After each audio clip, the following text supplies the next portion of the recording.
Bonsoir, bonsoir et bienvenue. Merci d'être avec nous ce soir pour cette webconférence dédiée à l'assurance vie et plus particulièrement à la gestion combinée. Alors, bien sûr, nous allons revenir sur cette nouvelle possibilité proposée par votre contrat d'assurance vie Boursorama Vie, mais on va bien sûr aussi en profiter pour refaire un point général sur le contexte de marché, les différentes options de votre contrat et tout ce à quoi il vous donne accès. On fera ensuite un focus sur la gestion combinée, les caractéristiques, les frais, même si de ce côté, vous verrez, il n'y a finalement pas grand-chose à dire. Et puis on rentrera concrètement dans le détail pour voir comment on peut accéder à cette nouvelle option. Et pour présenter tout cela ce soir, répondre à vos questions directes et à celles que vous avez posées au moment de l'inscription, nous sommes ensemble pour 40-45 minutes. Ils sont avec moi, motivés, affûtés. Caroline Chanzy, chef de produit épargne chez Boursorama. Bonsoir Caroline. Bonsoir Laurent.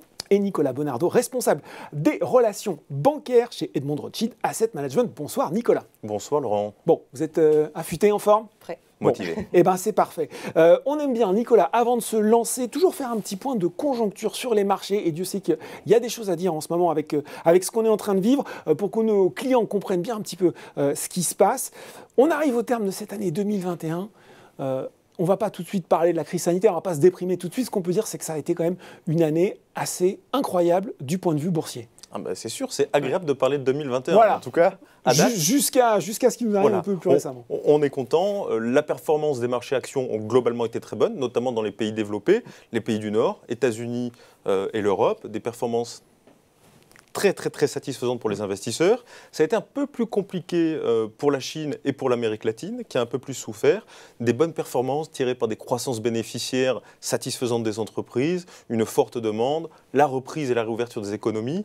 Donc c'était plutôt pas mal pour les investisseurs en actions, oui. Un peu plus compliqué pour ceux qui ont investi essentiellement sur les marchés obligataires. On est aux alentours de 0, moins 3% de performance, notamment, mais on y reviendra, à des légères hausses de taux, un petit peu d'inflation qui ont tendu les investisseurs sur les marchés obligataires. Mais globalement, c'est un bon cru. Alors, qu'est-ce qu'on voit sur cette, juste si on peut décrire rapidement cette slide qu'on avait à l'écran, c'est la performance des principaux indices actions, c'est ça, sur l'année 2021. Exactement. Ouais. Donc, les petits pointillés noirs, donc vous avez le MSCI World, donc les actions mondiales. On voit qu'elles ont plutôt bien marché depuis le début de l'année. En bleu, vous avez l'Eurostock 50, donc les actions européennes. Et en noir, très plein, vous avez le S&P 500, donc ce sont les entreprises... L'indice large américain. Oui, exactement. Ouais. Et le rouge, on voit la dichotomie, la différence entre ces pays nord-américains et européens et voilà, la Chine qui, elle, a souffert avec des performances assez compliquées. Une Chine qui s'est un petit peu aussi renfermée sur elle-même, qui a eu des difficultés aussi à produire, à exporter. Les goulets d'étranglement, on a parlé aussi de la crise énergétique. Un petit crise énergétique, des petits problèmes aussi de gouvernance du pays qui effraient un petit peu les investisseurs étrangers. Donc voilà, un peu plus compliqué pour la Chine et pour l'Amérique latine également. Bon, alors on dit souvent, même s'il y aurait aussi là aussi beaucoup à en dire, que la bourse est le reflet des perspectives économiques, macroéconomiques. Et là aussi, on peut dire qu'on a eu plutôt de belles surprises en 2021, notamment pour la France. Quel constat on peut faire de cette année qui est en passe de s'écouler ? Effectivement, les planètes étaient quand même alignées. Il y a eu des États qui ont fait des plans de relance, il y a les banques centrales qui ont injecté pas mal de liquidités dans l'économie et qui ont permis à cette réouverture, alors j'allais dire post-Covid, mais maintenant c'est un peu compliqué, mais à cette réouverture de vraiment bien fonctionner, de donner aux gens l'envie de consommer et donc d'avoir une très forte demande. Mais qui dit forte demande dit problématique et tension sur l'offre, parce qu'on a vendu les stocks, mais on a eu du mal à produire. Donc aujourd'hui, on se retrouve un peu en déséquilibre entre l'offre et la demande, ce qui crée un petit peu d'inflation. Et pour ceux qui nous écoutent et qui font des travaux chez eux en ce moment, ils ont peut-être remarqué qu'il y avait des problèmes sur le placo, ou sur le bois, etc. Donc c'est vrai que ça génère un petit peu d'inflation. Et s'ils veulent une voiture, ils ont du mal à l'avoir parce que les semi-conducteurs aussi... vous n'avez pas toutes les options. Voilà. Et il faut attendre. Et il faut attendre un petit peu. Donc, un petit peu plus compliqué sur ce niveau-là, mais globalement, voilà, on reparlera de l'inflation un petit peu plus tard, et on est quand même sur cette fin d'année assez prudent sur l'arrivée de ce nouveau variant qui pourrait quand même installer un peu d'instabilité, un petit peu d'incertitude sur les marchés. Voilà. Justement, on sait que la demande, notamment la consommation, tire la croissance. On l'a dit, consommation, demande qui était au rendez-vous, même s'il y a eu des goulets d'étranglement, des difficultés d'approvisionnement. Est-ce qu'on n'est pas un petit peu inquiet avec justement ce qui est en train de se passer avec ce variant Omicron et ces économies qui semblent quand même se refermer un petit peu, Nicolas? Oui, sur le court terme, c'est effectivement en train de se refermer. Après, la progression du vaccin rassure quand même les marchés, où tout ressemble à l'année dernière, mais on n'est pas l'an dernier. Il y a beaucoup plus de personnes vaccinées dans le monde. Après, il est vrai qu'il y a un déséquilibre, encore une fois, entre les économies développées et les économies plus émergentes, notamment sur l'arrivée du vaccin. Il y a une inflation qui est, à notre sens, encore transitoire. On y reviendra, je crois tout à l'heure. Mais il y a une demande, voilà, une demande. Les gens ont beaucoup épargné, ont envie de consommer. On voit quand même sur le graphique le formidable rebond, parce que c'est vrai que là, on est plutôt dans l'incertitude, mais c'est incroyable. On voit le graphique qui s'effondre en 2020 et qui redémarre évidemment, à pic.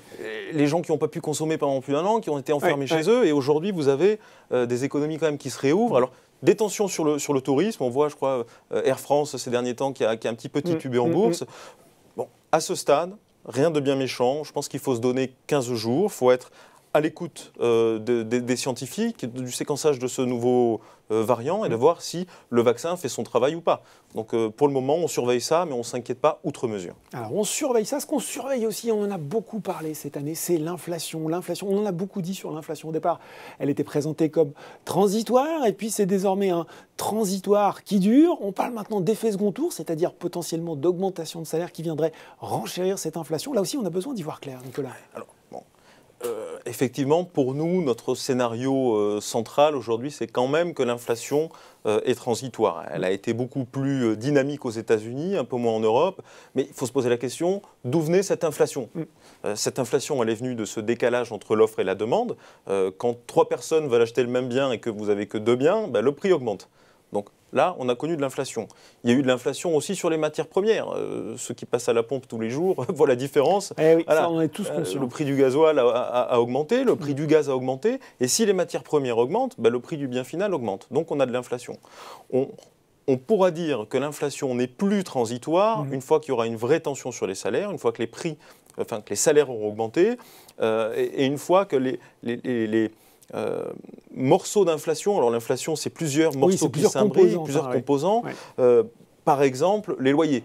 Une fois que les loyers augmenteront de façon durable, on pourra dire que salaire plus loyer plus matière première... Commence à faire des éléments de durabilité entre guillemets de cette inflation. Là on pourra dire qu'il y a de l'inflation qui est durable. Pour le moment, ce n'est pas forcément le scénario central.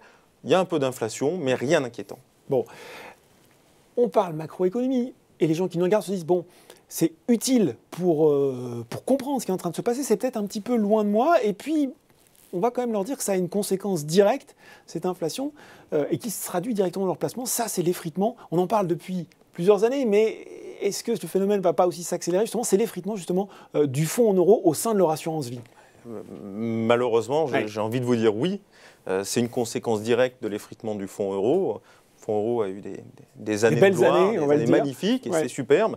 Mais aujourd'hui... La formule magique, rendement, sécurité, visibilité... J'ai bien peur qu'elle soit un peu abîmée, voire cassée aujourd'hui. Donc l'inflation qui devrait être entre 2 et 2,8% pour l'année 2022, avec un fonds euro qui devrait être entre 0,75 et 1%, voilà, en moyenne. Bon, si vous faites la soustraction, vous perdez de l'argent. Ça veut dire concrètement, voilà, Nicolas, il faut le dire aux gens qui nous regardent, on perd de l'argent aujourd'hui. Vous avez un rendement, ce qu'on appelle un rendement réel, négatif, malheureusement. Donc il faut reformater notre façon d'investir aujourd'hui, notre logiciel, exactement, et se dire que si on reste pleinement investi sur le fonds euro, et que le fonds euro reste dans ces niveaux-là, à 10 ans, on aura perdu de l'argent. Donc il faut trouver des alternatives. Bon, voilà, le constat est clair.